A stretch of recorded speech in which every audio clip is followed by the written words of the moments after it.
bit sassy, a little bit crazy, a little bit classy. We got dreams and we got goals. We're just a couple of old sassholes.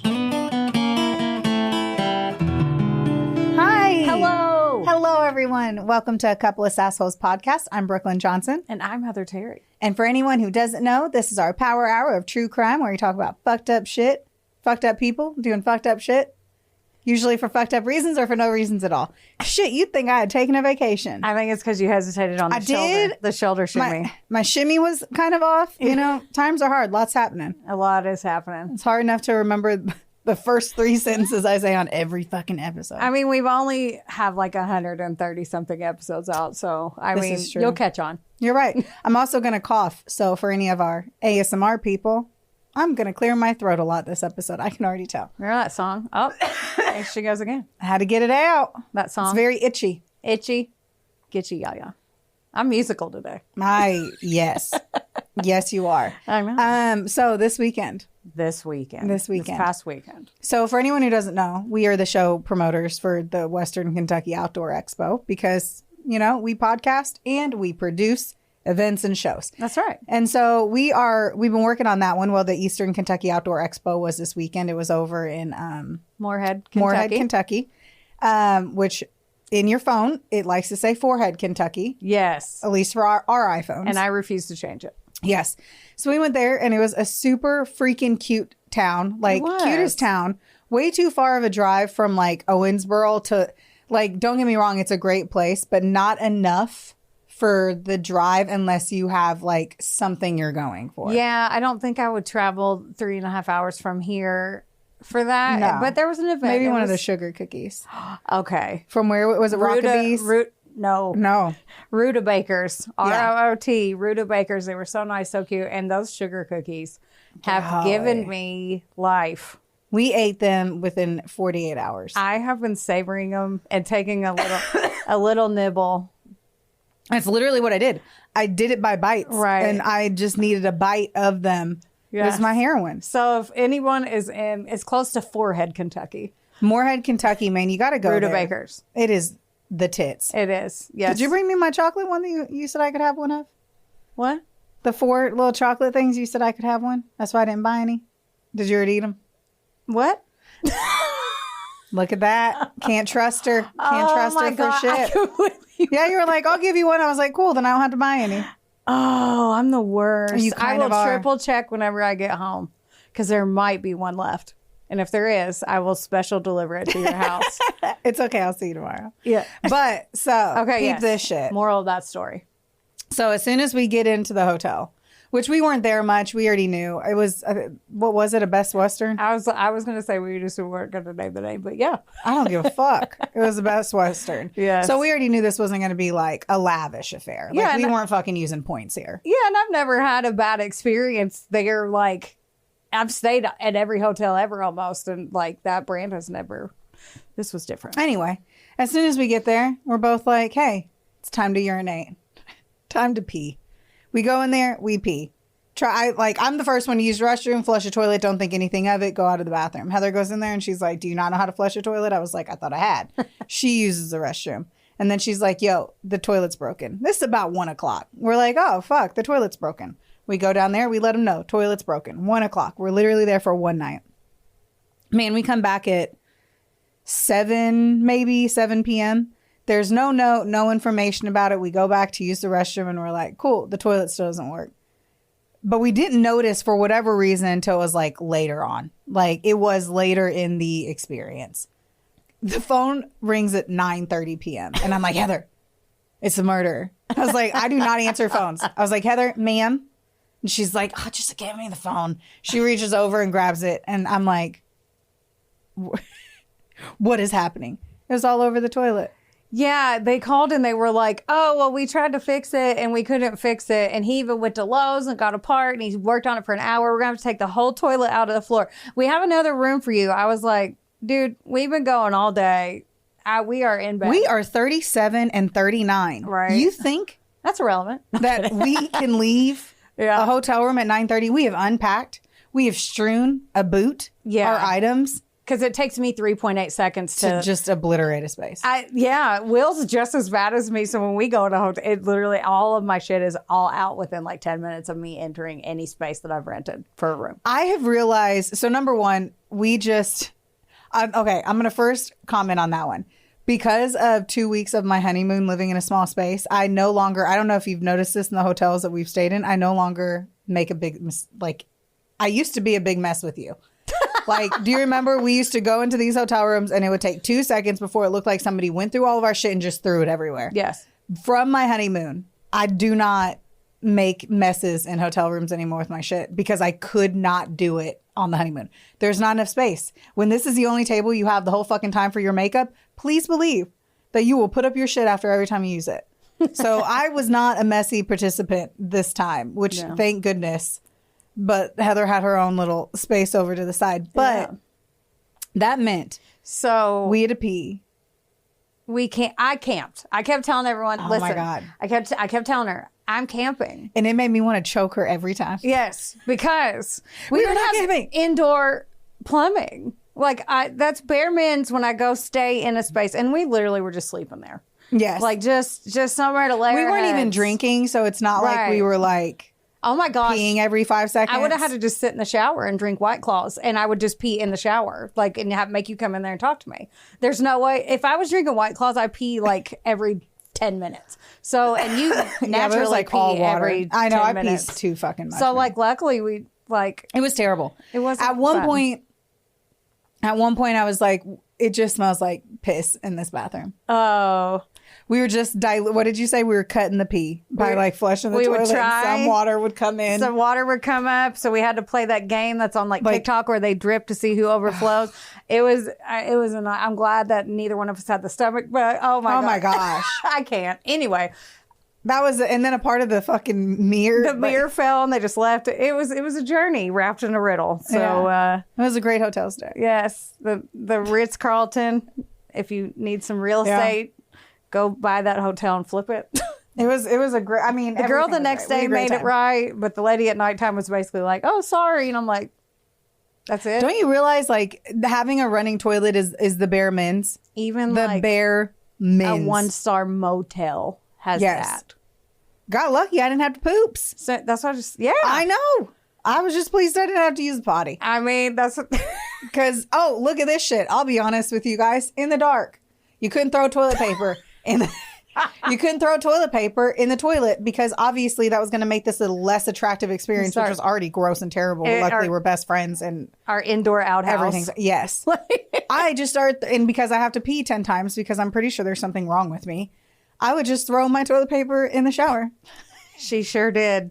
She sure did. It was too dark and I couldn't see where the trash can was. So I was literally like, you know what? Fuck this place. And I just threw my toilet paper in the shower. And the funny part about that is when because I wake up like early and try to get ready so I'm not in anybody's way. And I got up and I went to go use the indoor outhouse.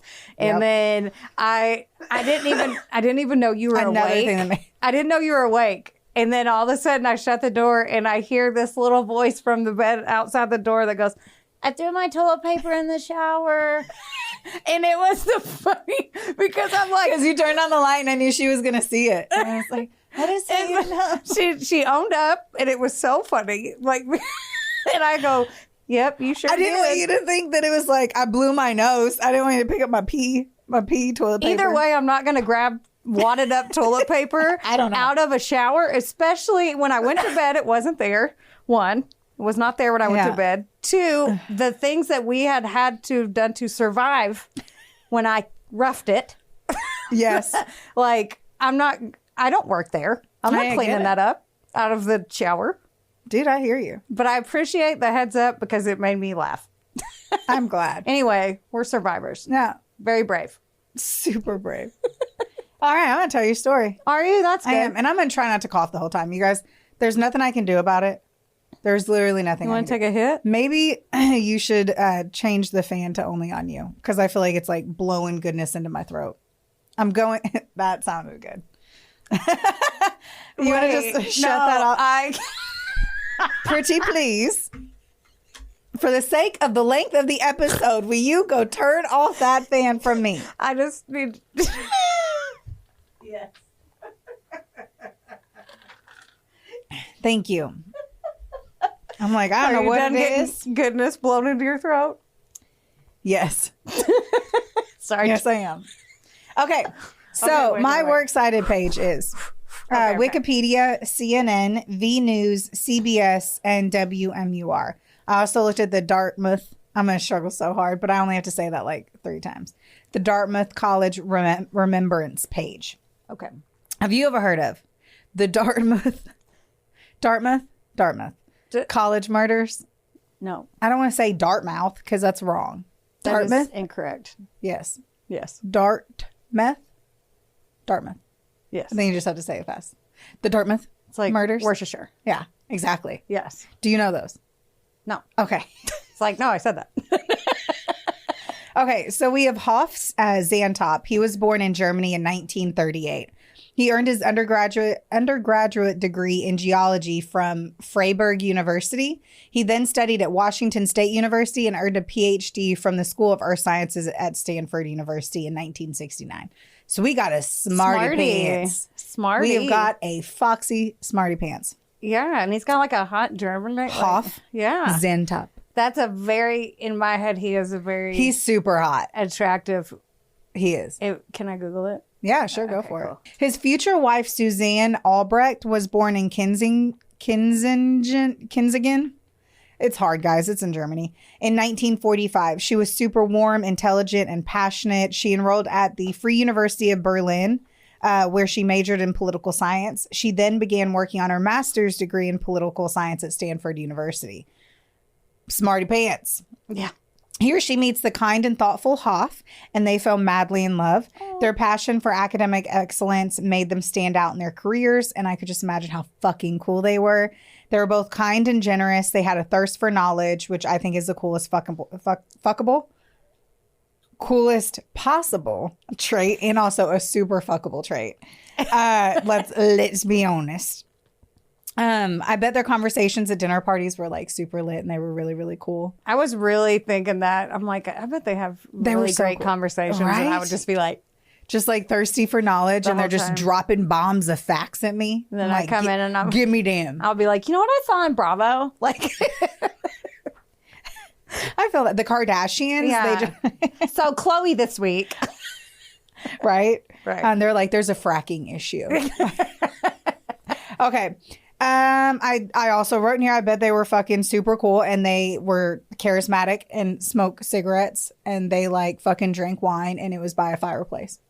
I feel like that's what they Yeah. did. And I don't even think they smoke cigarettes. I have no idea if they were smokers, but in this version, they smoke, and they smoke indoors Oh, in your with head novels. version. Yeah, in my version, that is what they do. Okay. But whatever. They were married in 1970. They had 2 daughters, Veronica and Mariana. They stayed very private later in their life, but they were well educated and interesting women in their own right. They're actually the fucking tits. I'm a huge fan of them. Hoff was hired by Dartmouth College in 1976, where he taught geology and earth science and was popular among many of his students. Susan, or Suzanne, I don't know why I decided to put Susan there. She earned a PhD from fucking Harvard University in 1984 in German and Spanish, and afterwards taught in the German department at Dartmouth, where she was the department chair for a time. Whoa. Once more, her degrees were in political science, and then she's like, well, let me just go to Harvard here and do all this other stuff. I mean, so fucking smart. Right. They were also known for their hospitality, as well as the fact that they like welcomed their students into their home. They were super supportive. They had a very stimulating environment, and they were just really nurturing and mentoring their students and just everyone that was in their life. Like, they were just literally the fucking tits. Oh, so like they sound very genuine. Yes. Yeah. They had a huge enthusiasm for teaching, and they made a great impact with their students. Hoff was patient, and he was deeply ethical, and that would make a lot of sense because he was like an earth science major. And apparently he was really, really funny. Which Oh, love that. makes me happy Smart too. and funny. Right? I And he know. looked like he was probably tall. I don't know for a fact, but he looked pretty tall. I know. From what I read, they were just like the most amazing human beings known to man, and anyone who knew them like was just a fucking lucky person. So in 2000, they had begun discussing retirement in their near future, and that was like a plan. In walks James J. Parker and Robert W. Tulloch to our story. They were friends who were both from Chelsea, Vermont, and currently living there. By all accounts, they were generally seen as intelligent and well-liked in their community. Robert was 17 at the time of everything I'm going to tell you about. He was also more ambitious, and he was really eager to leave the small town. James was considered more passive and impressionable, and he was 16. Oh. All right. James, 16, impressionable. Robert, 17, ambitious. Being bored of their small town life, they created a plan. That's never good. No, it wasn't to get on TikTok, which would have been the thing if it was not in 2001. But they decided that the best thing to do is to rob strangers by posing as students doing a research study for a school survey. What? Their plan is to catch them off guard, threaten them to reveal their PIN numbers for their credit cards, and then, because you can't just leave, they want to kill them. What? I don't understand. Jason Derulo. Go spray paint on something. Like, well, they want money. I know. I'm doing like, go do. I don't know. Sell arts and crafts on Etsy. Damn it. Very escalated teen angst. I knew angst was coming. Yeah. Well, it sounds angsty. So they believed that they needed $10,000 so that they could move to Australia. I don't know why Australia was what it was. Why is that so funny? Just random as fuck. Not really. It's a really well-desired location to live in. I would love to do that as well. It's just very like it went from these like 16 and 17. You don't think I don't know. This is totally at 17. I moved to Miami and like 100%. That's the place I pictured in my mind as the greatest place to live.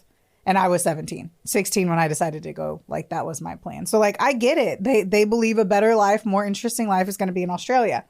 Now, I wanted to know how much research they put in this. So I didn't call them. I don't fucking know. But what I did do is ask ChatGPT. I was like, how much does it cost? How much did it cost for a round trip ticket from the United States to Australia in 2001? It was roughly $1,200 to $2,500.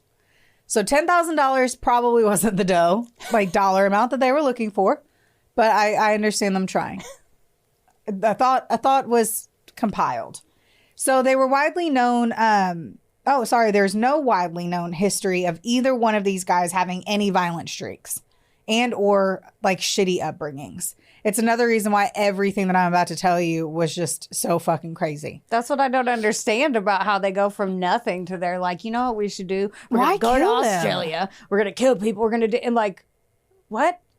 I totally get the wanting to move. Like having the dreams part, it's just their journey They're so to young. get there. Like, it's like, I don't know. It's weird. I'm going to get into it as well because at some point, fuck it, I'll just tell you now. At some point, fucking James Parker's vehicle was a motherfucking Audi.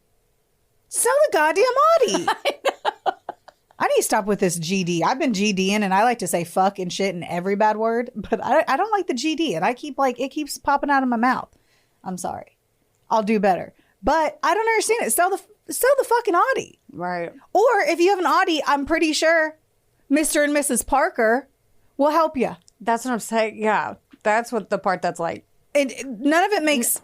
It's nonsense. Their timeline is stupid. It's nonsense. Anyway. Yes. Based on what I'm about to tell you, their premeditated plan to commit robbery and their willingness to resort to murder suggests a capacity, obviously, for extreme violence that somehow was not previously observed. So at the end of the day, I don't know if they were like fucking clawing out eyeballs and magazines and hiding it underneath their mattress. I don't fucking know. So on January 27th, 2001, James and Robert knock on the door of the Zantop residence. As they act like they're these students doing this research project about an environmental study. They had no idea they were in the home of two extremely well-educated professors from an esteemed university, with one being an earth science professor. Right. Walked right into the belly of the beast. Yeah, this would basically mean you probably would have need to have done more research. Yeah. For what you're stating you're there to do. Yeah. So Hoff is the one that lets them in, and Susanne was preparing a dish in the kitchen because they had a dinner party that night. Another item to note here is that there's people coming to their house, and they're coming to their house within hours. Just as a heads up. Now, Robert allegedly gets pissed off because Hoff, who is literally being the earth science professor that he was, told him that he needed to be more prepared for questions on this research. I mean, he's not wrong. Because probably like, so we were thinking that like there's a fracking issue in Ukraine, random fucking place in Piggy, and they're like, really, why do you deem that to be? And you got the worst person in the world. My goodness, right? If I was going to pick something, I mean, I guess you probably thought you could have bullshitted your way through that one. With a normal person, possibly. Or with a less than average person. But they wouldn't be in a house that you wanted to rob. That's the worst one I could have walked into. I don't know what I just don't know. I don't know what you could have come up and made up random numbers and stats and information in any capacity where their home is pretty enough that you want to rob them. It's not the Bronx and the ghetto. Like, you can probably come in here and say fracking and you already lost them. But I don't know. And no offense to anyone in the Bronx. I don't know anything about your life. Or how much you know about fracking and why the only thing I picked in here was fracking. I don't even know what that is and I live here. You got to watch Landman. Okay. So Robert attacks Hoff with an SOG knife, which we're becoming very familiar with SOG knives. Those are like the big hunting knives. And he repeatedly stabs him when he had turned away to look for a phone number. Sweet Hoff, the most amazing man ever, was repeatedly stabbed in the chest and the face. Robert accidentally cut his own leg in the process, which is fabulous news. Stupid fucking cunt. Suzanne, who's in the kitchen, hears all of this and she runs in trying to stop him. Oh. And James Parker stabs and injures her, supposedly because Robert had told him to. Now, Robert then went and stabbed our angel in the body and in her head, killing her as well. Oh, God. They leave the house covered in blood. Or smoky house. They're covered in blood. They only take... So sad. Which, not only, but they got $340 in cash that was in and Hoff's wallet. So it was in his wallet and it was his wallet. I thought that was a ton of cash. So then I needed to know. It was 24 years ago, but it seemed like a lot. So I just... In the U.S., on average, people have... currently to date, $50 to $100 cash on them. So it's not as easy to rob people. Right. You got to get them for jewelry. You got to get them for Apple Watches, for that Birkin bag. But at the end of the day, you steal a wallet. Those cards are closed in 3 minutes. There ain't no cash on them. Right. If you're lucky, you're going to get $5. Anywho, so these boys, which I put / young children because they're fucking little kids, they leave the home and they make a crucial error. Bravo. Bravo.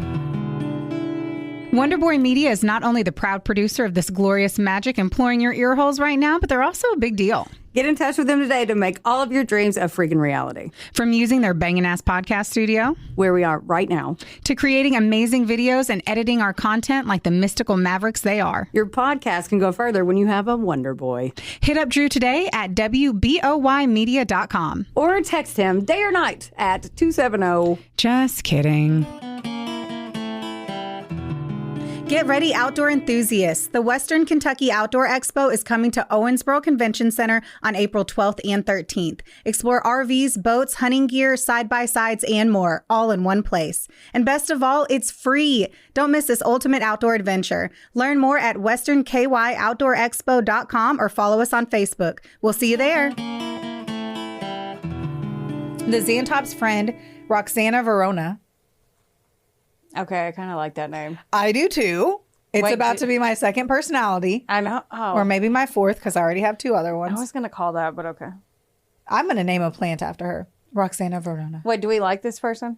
Yeah. Okay. Yes. Okay. I mean, she just came over to the dinner party. Oh, okay. That's all she did. Yeah, she was there to come over for that dinner party. Okay. So she walked in on the scene, which is definitely a fucking horror movie. Right. And then she calls the cops immediately. When the boys left, I have no idea how long it took them to realize that they left their knife sheaths there. But by the time they realized they left it there and went back to the house, the cops were already there. That's how quick. Like, it wasn't like they did this. I don't know what January 27th was, like what day of the week, but it wasn't them waiting for like the next day.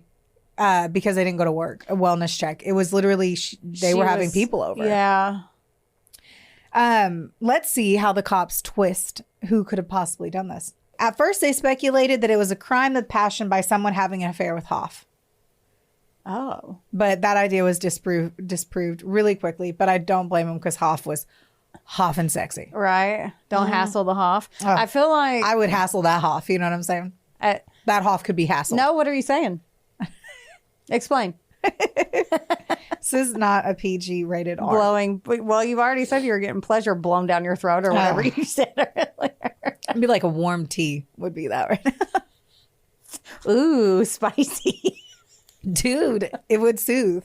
It would be soothing. Anyway. Yeah. There was... Sorry, I was just going to say I can see where they got that because it looks very passionate for... Yeah, especially like stabbed in the face. 100%. Right. There were several false leads throughout the initial part of the investigation. The Associated Press reported at least 3 persons of interest were interviewed by police, and that a task force set up after the murders also received hundreds of phone calls, letters, and emails from people with wild theories about the killings. At the scene, they found a bloody footprint and the 2 distinctive knife sheaths.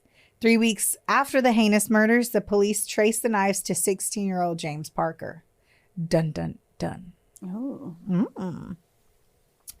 The cops are not suspecting these boys at all. I mean, why would you? Why the fuck would you? Why would you? And when the photos pop up and you're like, damn, that's what they look like, I wouldn't guess it either. Robert has like a super cunty air about him, but James, like, I would have totally been friends with. James dated a cheerleader. Robert probably had an abusive dad. I don't know that, but he looks like he would have played that in a movie. You know what I'm saying? Like one of those Hallmark kids, kind of angry, angsty. His dad kicks him in the ribs because he gets too drunk and he ran out of Marlboro Reds. Anyway, one of those. Okay. They just can't imagine that these kids did it. So according to James, when he was interviewed, he had an alibi for the time of the crime. And he said that he bought the knives with his friend, Robert Tulloch, so that they could build a fort. How cute. He claimed that they sold them at a surplus store after finding they were too heavy. Pussy bitches, lift some weights. He had also never gotten into trouble at school or in the community. And he also agreed to undergo the fingerprinting. Oh. Then they went to Robert's house. They told Robert he didn't have to speak with him. Once more, they didn't think he did it.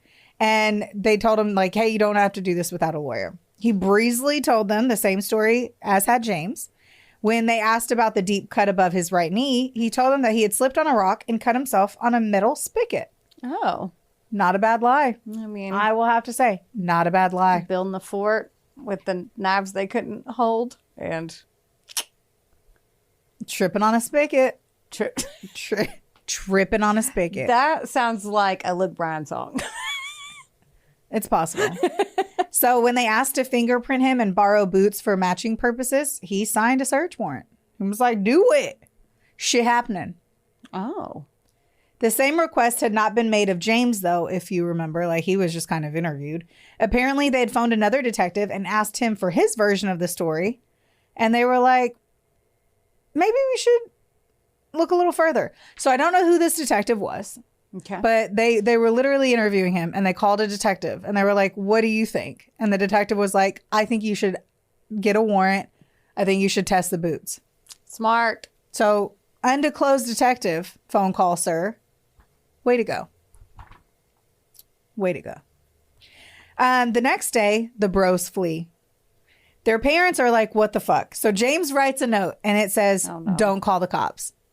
What? James's father quickly did. Dad, don't. He's like, yeah, no. I have questions. Questions. Right. Was that the only note? And where was it put? And how do you know that he left? How do you sign off on a note that says don't call the cops? Love your son. Yeah. Like, James. peace out. I don't. Please, thanks. J money. I don't know. What do people say back then? Talk to the hand. No, that was the 90s. I was like, I don't even know what you're saying right now. I have no idea. But I would just like, what did he put it on his bed? Did he make his bed and then put don't call the cops? If he's killing people, he's not making his bed. Or like, why didn't he say like, hey, I'm sorry, I did something naughty. I'm sorry. Dad, please don't call the cops. But if it's like just a don't call the cops, someone's going to call the fucking cops. And then the cops come and it's like, well, my son told me not to in a note. So I took didn't. the car. Right. He runs this show. So dumb. I know. This story's making me mad. So by this time, the police found that Robert Tulloch's boot prints matched those found at the Zantop's home. So they're already there. Fingerprints taken from the 2 youths match those at the crime scene as well. We're locked. We're loaded. We got it. All right. A warrant was put out for Tulloch's arrest. Parker, still a minor, was sought for questioning of the murders. Believing that police would be looking for their car, the pair abandoned Parker's silver motherfucking Audi. That they could have sold for plane tickets. But I'm also like, was this Daddy Parker's Audi? Because I bet this was your dad's. I'm going to guess yes. I'm going to guess. I'm making assumptions. They abandoned it at a truck stop in Sturbridge, Massachusetts, intending to hitchhike to California. Oh, and that was the other thing, too. I was like, you're a whiny little fuck. I wrote, oh, my gosh, you whiny little fuck. You're bitchy that your life is boring in Vermont that literally has the best leaf peeping out there. They have fluffy pancakes, and they have really good syrup, and they have nice blueberries. I want to go. What are you bitching about? Oh, I'm not. I don't know. I'm just mad. Your boring life is the life that like has an entire channel on the Lifetime and the Hallmark, all striving for that. Some stupid bitches. Anyway, a truck driver who picked them up in New Jersey announced their intent to travel west via CB radio. Oh. A police officer pretending to be a truck driver offered to pick them up. Oh. At the Flying J truck stop in Spiceland, Indiana. Did anyone know we had a Spiceland, Indiana? No, but I would love to go. We shall. Okay. Alexa, put Spiceland, Indiana on the to-do list. Oh, my. That probably annoyed everyone's phone. Sorry, everyone. Now everyone has to go to Spiceland, Indiana. Meet you there. Yeah. Oh, that'd be fun. The pair was captured and taken into custody by authorities. All right. The 2 youths were indicted on a slew of charges. They were indicated by getting arrested. That's how they were tipped off that they were going to be indicted. Yes. I closed that loop for you. Thank you. You're welcome. The indictment said that they had made 4 previous tries over 6 months to gain entry to houses in the area in Vermont and New Hampshire with the intent of robbing their victims, getting their ATM cards and passwords, and then killing them. So in the first case on July 19th of 2000, they cut the telephone wires to a house in Vershire, Vermont. Robert knocked on the door and tried to gain entry with a story about his car having broken down, but the homeowner was not having it, and they said no. They're like, no, we're sorry. No. You look angsty, kid. I think I'd be like, you wait here, I'll call somebody. I don't know, man. I wouldn't even answer the door. I don't let people in. No. I get weird feelings of people, and I don't let them in the house. Well, Trixie, my dog, doesn't let people in our house, so they'd That's be like, you know what? Everything's fine. I bet she doesn't even have an ATM card. We're just going to go. Yes. That dog's going to eat my face. Yeah. You know, this one time, as I'm going to just take a moment. Let's go. This one dude was like in my neighborhood, and he was selling like spray that gets grime off of your concrete. Okay. He was trying to sell me on it. And I was like, no, really, I'm fine. I'm saving money. And he was like, he asked for water or something. But basically, like, he was trying to like semi-gain entry to my house. Right. Like, I could feel that. And I was like, I'll bring you water out. Well, then he was like, so you're telling me you can't afford this stuff if you were able to build this house? And was like asking me if I lived with anyone and like all this shit. And this was when I first moved in there, and I was super alone, and I didn't like know anyone in the neighborhood or anything. Because I would have been like, at this point, I would have been like, Drew, can you come over and act like you live here? And just, can you come over? Bring the truck. Just look, can you park your car? I'm going to drive you home for the night. Oh my God. And I'll bring you to your truck. Like, I would do so much different shit now to make sure that it looked like I had somebody like there. I'd be like, yeah, I live with 9 semi-pro rugby players. They're all at practice. They're going to be home. Oh, they're going to be home in 10 minutes. And Drew comes by. Yeah, and they just got back from the shooting range, apparently. So are you going to stay or? I don't know. That was like the one time that I felt so weird. Like, that dude That really is freaked me out. very case in your joint. Yes. That. So, yeah. So way to be smart. Well, in that moment, and that was way before our true crime podcast. I was literally like 8 years ago. I could feel it. And I was like, you are trying to do something. Your gut knows. Yeah. Always remind people. So don't let people in. It's almost worth if you were really questioning if somebody needed help and you were going to like call, because it's really easy for someone to push through your door. We all know that. Right. But if that was the case, What's the worst thing that could happen if they took your phone? Like if you were on the edge, right? And you're like, oh, I don't want them to steal my phone. I'd rather have someone steal my phone than my life. Right. If I felt so obligated to helping. Yeah, 24 years ago, I'd be like, wait right here, lock the door, go in and call the cops. Be like, yeah, I'll go call somebody. And I'd call the cops because they can help. Call the non-emergency police station line and be like, someone's out here says that there you go. They'll send a patrol person. Very true. That's what you can do. Very true. The more you know. Right. Shooting star. Okay, so apparently a lot of the other homeowners who kind of went through the same experience, they all denied entry. In those 3 other instances.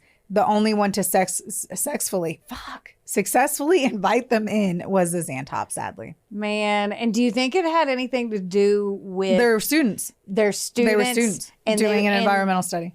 I think that would, like, I wonder if they didn't know, like, was this at random? Yeah, they picked the house because of where it was located and because it was really pretty. So they had no idea that they both odds worked of it. that Yeah. suck for that family Yep. because if they wouldn't have, I'm mad. They were the only ones to let them in, and they let them in because they were students and it was on a Right. research study. 100%. So sad. 100%. After the 2 young men were captured and jailed pending trial, the prosecution charged Parker as an adult because of the severity of the crime, making him liable to stand trial. He made a plea bargain with the state in which he would testify against Robert Tulloch as a witness, plead guilty to second-degree murder, and receive a maximum sentence of 25 years to life with the possibility of parole after 16 years. Fun addition, the profits from any book deals or movie offers that he might agree to will go directly to the Zantop's children, Veronica and Mariana. That's good. Robert Tulloch's lawyer tried without success to have Tulloch certified as suffering from mental illness in order to use the insanity defense. Of course they did. Where are all the straws that they're grabbing at? Because that's what they're paid to do. Yeah, and really he was just a fucking cunt. Yeah. Yeah, for sure. Is it because most of my stories make you mad? So then you're like, I'm going to do one to make, because this one's like making me mad. And normally I don't get too angry and feisty, but I was invested in the victims. Yeah, the victims are amazing. Right. And all of them, you know what I mean? Of all course. of them I am. But this one I was rooting for him. And I'm like, I already know this is going to be bad. Right.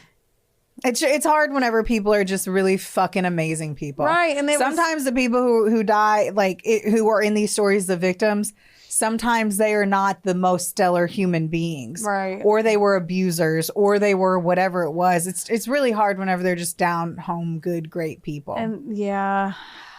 And especially whenever they love students and they love teaching and they have such a great environment and then they bring, their 100%. big hearts got. Yeah, the best of them. Yeah. But I would have, if it was 2 students, I get unless the kid, it depends. It really depends. I probably would have let them in too.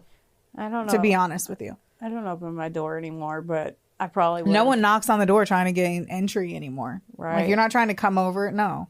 Yeah. I could just turn the alarm on the Ring doorbell and they'd run away. Yeah. I also I did that to somebody one time. They came to my house 5 times in a week and they were trying to sell me lawn treatment. And I was like, you've left 4 door hangers already. So the 5th one, I turned on the alarm and he was like, because you can't see where our camera is. I'm sure your dog loved that. Oh, she was pissed for like 2 hours. I had to give her a doggy Xanax. I believe that. Yeah. We're derailing. Sorry. I'll keep my mouth shut. Okay. So the insanity defense, obviously he was not fucking suffering from mental illness. Right. He was just a complete cuntbag. He pled guilty to first-degree murder. During the sentencing hearing, James cried, and by all basic standards, he expressed remorse during his apology for his part in the killings. Like, dude was torn the fuck up. He received 25 years with a possibility, once again, I said it, parole at 16 years. After Robert's guilty plea, he was sentenced to life imprisonment without parole, which is hard to do at 17 years old. Right. And he showed no emotion at all. Really? And he did not make a statement. Didn't even make a statement. Life away, didn't say sorry. Nope. James Parker was held in the New Hampshire State Prison for Men in Concord and was classified as a custody level 3 prisoner, medium custody, which meant that he had freedom to move within the prison except for head counts and lockdowns at night. This classification allows inmates to leave their cells into the mandatory lockdown at 11 p.m. Basically at a hotel. They probably had flushing toilets. I bet their toilet flushed. They probably didn't have to throw their toilet paper in the shower. Here's a plot twist. Maybe Maybe not. Why? I don't know. I'm going to give you one. Oh, okay. Because this is, I didn't make this up. That's good. This is not I didn't make this up. Okay. So James Parker, he ends up earning a bachelor's degree and a master's degree in prison in management at the New England College. He also created paintings that are still displayed in the building. He's been a part of theatrical, musical, and sports activities, and he's helped to develop inmate education guidelines. So he actually went in. He went to jail. Rehabilitated. Yes. Which is rare for incarcerated inmates. Especially at the age of 16. Right. So that's, yeah. I mean, a silver lining. A huge silver lining. Apparently became story. like a great artist too. Like he really tried. He got a fucking master's degree. Right. Which I'm like, what else are you Still gonna did do? something shitty, but. Right. At his parole hearing, he told the parole board the crime he committed was unimaginably horrible. Quote, I know there's not an amount of time or things that I can do to change it or alleviate any pain that I've caused. He said, I'm just deeply sorry. He had tried to get a sentence reduction in 2018. Under the law, he was eligible to do so because he had served 2/3 of his term, but he withdrew the petition. He withdrew the petition in 2019 after the Zantop's 2 daughters objected it. Wow. So they were like, we don't want you out. And he was like, you know what? I'll take it back then. Yep. I mean, for doing such a shitty thing, at least he's doing literally everything you possibly could to try to make it. Make amends and what, that, right. But at least that's rare. Another reason why I really like this story. Yeah. It's very, very rare that you hear that. On April 18th, 2024, James Parker was granted parole and he was released in June of last year. So last year. Mm-hmm. Tulloch is held. Let me see if I cover that. Okay. So I think I quoted it. God, Ash, I have to look. I'm going to wait. And then if I didn't, I'll let you know. Let me scoot to the edge of my seat. Well, because it's information from the daughter's viewpoint of it. Oh, so, yeah. Tulloch is held in the New Hampshire State Prison for Men in Concord after beginning his sentence at the Northern New Hampshire Correctional Facility in Berlin. While Parker was incarcerated, both ate meals in the same chow hall at the same time. Huh. However, they did not talk. It'd be hard to sit. Oh, that would be. He's the reason. If he flipped his it was life his around idea. So hard. He followed him. Yeah. Yeah. 100%. He was in custody level 3 medium 2. In 2012, the U.S. Supreme Court ruled Miller versus Alabama that mandatory sentencing to life imprisonment without parole of persons who committed a crime as juveniles was unconstitutional. We've heard this before. It ruled that this decision needed to be applied retroactively with cases to be reviewed of persons sentenced to life without parole for crimes committed as juveniles. We know this. We talk about it in every episode where a youth kills. Right. The ruling was based on scientific studies that have shown conclusively that juvenile brains are still unformed. So the high court based their decision on the basis that juvenile offenders have diminished culpability and greater prospects for reform. And judges should be able to consider this as mitigating qualities of youth in sentencing. In August of 2014, the New Hampshire... Oh my gosh, I'm trying so hard not to cough. It's like painful. Man, I feel bad for you. I don't know. You know, I haven't talked this much today and I've had a really bad cough, but I haven't talked. So it wasn't as bad as talking a ton. Or I would have been like, swap-a-roo. Read my story. In August 2014, the New Hampshire Supreme Court ruled that Tulloch's case would be among 4 to be reviewed by the court for resentencing. The initial review had been appealed by the state attorney general. Parker was not affected by this ruling because he was not charged with first-degree murder, an adult charge that carries a mandatory life without parole sentence. After review of different factors in the case, the court could again resentence Robert to life imprisonment without parole or could impose a different sentence. Robert's resentencing hearing was scheduled for July of 2024, and it was later pushed back in September of 24. A resentencing hearing was held on September 25th of last year, 2024, with the judge taking the arguments of the prosecutor and defense under advisement. There is no new news on this topic. They had the resentencing hearing. So what did they do after that? September. Dude, it's only been 4 months. I know, but nothing they don't decide that day, or they're like, I'll get back to you. I wasn't there. I don't know. No, I'm just curious how that works. Because, well, here's the thing too, though. Like, it's just like on fucking TV. Like, you think Yeah. Because TV's got us trained to where you think everything happens so fast, like Law and Order. You're like, oh, they could solve it in an hour. You know what I mean? Yeah. So, like, in my head, I'm like, you think they would know that day. I would have thought that too, but Apparently not. And I'm not in a rush for them to he was also older, decide. and he was the one who actually committed all the like, crimes. take your time, Judge.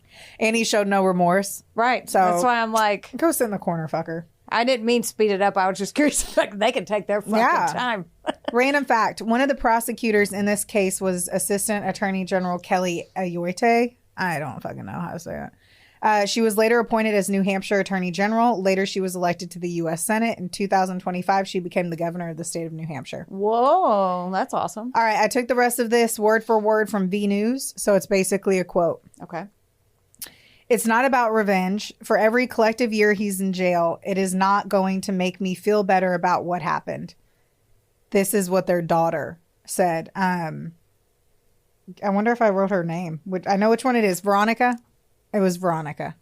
Okay, so she is 52 now. She's a psychiatrist in Seattle and a mother of 2 young boys. Boys. She was 29 at the time her parents were murdered and serving a medical residency in Seattle. She said that the intervening years have added perspective and her emotions have evolved. Quote, since it happened, I've become a mother. I've become a psychiatrist. And I realize that the world is complex and teenagers are complex.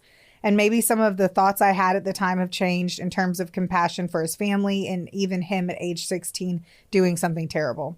She noted, end quote, sorry. She noted that when Parker previously came up for parole in 2019, they did not publicly oppose it, and that is why he carried on and was able to get out.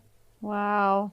Actually, she says that they didn't publicly oppose it, but that is why he didn't end up doing it. So she wrote in as well that she goes, at this point, I've really thought about it, and maybe it is time for him to be able to have a life too. Wow. That's that takes a strong person. Yeah, and in a lot of time. You know, time heals a lot of wounds. Yeah. And she probably learned I mean, she got good genes too, so you know she's smart as fuck. Like, right? Yeah. I'm like, I'd be really blown away if you were not intelligent when you're coming from like seedlings of knowledge. Exactly. Wow. That is the shitty Dartmouth College murders, where we lost sweet little Susanne and Hoff Zantop. Man. I mean, that I'd never heard that one before, but I'm definitely going to go Google the victims because they sound like they were awesome, really awesome humans that have interesting biographies. Yes. Whew. And those kids. Oh, okay. I'm mad now. I'm mad just because the reason was money, but like you said, if he had that kind of a nice car, like. Robbed a place. Parents rob a place, mow some fucking lawns like everybody else. Like, do something. Yeah, you weren't even out of school yet, right? Like technically, yeah. You really didn't get to leave yet, you stupid fucking cunts. Yeah, yeah. My gosh. Yeah. Robbing and stealing is stupid. You had enough time to like save up, start working. Yeah. The grocery store. Work for bag some fucking Lay's potato chips. Right. Some fucking Pepsis. Shit you can do. Pepsis. It's not that hard to save up that much money if that's all you have to do because you're in fucking high school. It's not like you had to pay for a room or board. Right. So. Come on. Okay. Come on. You could have been better. Yeah. Do better. Be better. Okay. So what's your next story right now? You're going to go. I don't know. Your throat seems very. Did you want me to tell another one? Yeah. I thought you were doing 2 stories today. Like all of a sudden now my nose is really stuffy too. We had a meeting where I'm sure I sound hot. We had a meeting where we were going to start doing 2 stories each time we go on the episode. I would not be able to. Somehow I'm like, I'm going to go work out though. Well, we'll see how this goes. So like, ma'am, can you put on a mask? You're heavy breathing. Probably. Well, you guys, we love you so much. Do not forget to like, rate, review, subscribe. You know, talk about do better, be better. Do those things, man. Yeah, why don't you be better? Sassholes. Come on. I mean, we love you. Just take it up a notcho. Yeah. How about that? I mean, once more, do better, be better. All right. So, fun fact. Whenever I got home last night, I definitely realized that I had left an entire sheet of my research on the printer. Why is that? Because I'm the shit. And so here is me telling you the very last page. I tried to ad-lib it because I knew I was missing a page and tried to act like that didn't happen, but whatever. Here we go. All right, so this was a quote from the daughter, and she said, "We felt strongly that it wasn't our job to comment on whether or not he should be released." And that was the prosecuting attorney's job, she had said. "We acknowledge the collective trauma of his actions. A lot of people did," she said. She recalled how she wrestled with the question internally for months, and a small part of me thought that he should be released and allowed the chance to make a real life for himself. Now that he has that chance, she had a positive sentiment for those who support him. Quote, "I wish James's family the best and hope that they are able to heal. My dad was extremely kind and it got him killed. What he taught me, though, and what I've tried to continue to practice, is that kindness is key, that people are complex, and that it's okay to experience and hold diametrically opposed emotions about situations without there being a right or wrong way to feel." Preach, girl. Get it. So, you guys, I'm going to just wrap that bitch right back up in a bow and say that's the story of the Dartmouth College murders of Susanne and Zantop. Since it's me solo, I'm just going to say, okay, I love you. Bye. This episode was sponsored, edited, and produced by Wonderboy Media. Get the deets at WBOYmedia.com to see how you can make your podcast dreams a reality. Help us out and be sure to rate, review, and subscribe wherever you listen to our audio project. Don't forget, follow us on Facebook, Instagram, and TikTok at, of course, A Couple of Sassholes. Want more sass? Become a member of our Patreon for bonus content, merch, and more. Plus, we're on Cameo now, so there's even more ways to get the sass you need just how you like it. As always, don't get mad. Get sassy. Theodore, can I pet that dog?